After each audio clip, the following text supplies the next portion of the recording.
ceux qui vont jouer la belle finale pour illustrer encore une fois plus l'attachement de la jeunesse au panafricanisme. Cette cérémonie a un sens, parce que nous voilà aujourd'hui dans un monde qui sert d'études et des compétitions inutiles, devant une Afrique peu dynamique, une Afrique qui n'a pas su réveiller ses vaillants cœurs à l'ouvrage pour que soient réalisées des hauteurs et des utilités. Et du coup, nous avons une jeunesse blottie dans le laxisme, l'indiscipline et même le refus de faire de la connaissance une arme qui nous permettra de nous dresser devant le monde comme de vrais champions. Et comme le rappelait chez Antonio, jeune africain, armez-vous en sciences jusqu'au temps. Et si vous manquez de refuser de l'unir l'Afrique, vous ne serez pas au rendez-vous du troisième millénaire. Ce troisième millénaire, il est là. Qu'est-ce qu'il nous sert? Une guerre commerciale, une guerre militaire, une guerre technologique. Alors en ce même moment, l'Afrique refuse de se réveiller. L'Afrique n'est pas debout. Jeunes Africains, en vous servant une telle initiative, on voudrait simplement vous rappeler le sens et l'essence du panafricanisme. Le panafricanisme n'est pas né en Afrique. Il est né aux Amériques, pendant une période où les Blancs avaient voulu prouver que la race noire est une race inférieure. La race noire n'était pas intelligente, elle n'était pas porteuse d'espoir, elle n'était pas porteuse d'avenir.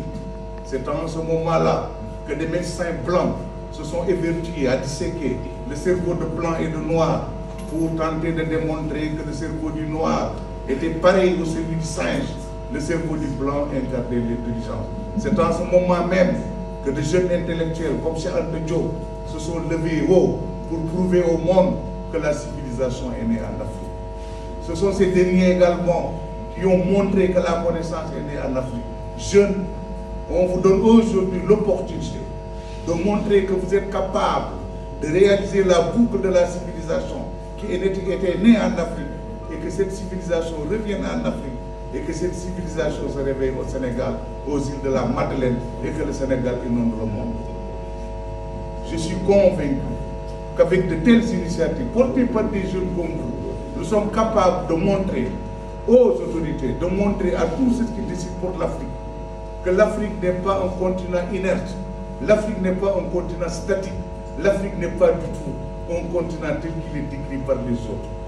Nous voilà aujourd'hui capables d'incarner cette Afrique, mais incarnons-le en refusant de faire de la répétition, de l'imitation, mais essayons de nous mettre sempiternellement sur les sentiers du savoir, de la connaissance et de la compétence. Et nous allons peut-être montrer aux Occidentaux que l'intelligence concrète est encore beaucoup plus intéressante que l'intelligence artificielle. Nous ne sommes pas artificiels, nous Africains, nous sommes là.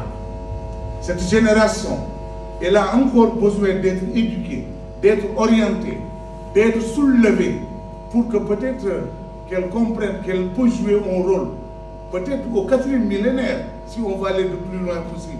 Parce que le changement ne se construit pas en 50 ans. Il se construit sur une longue période.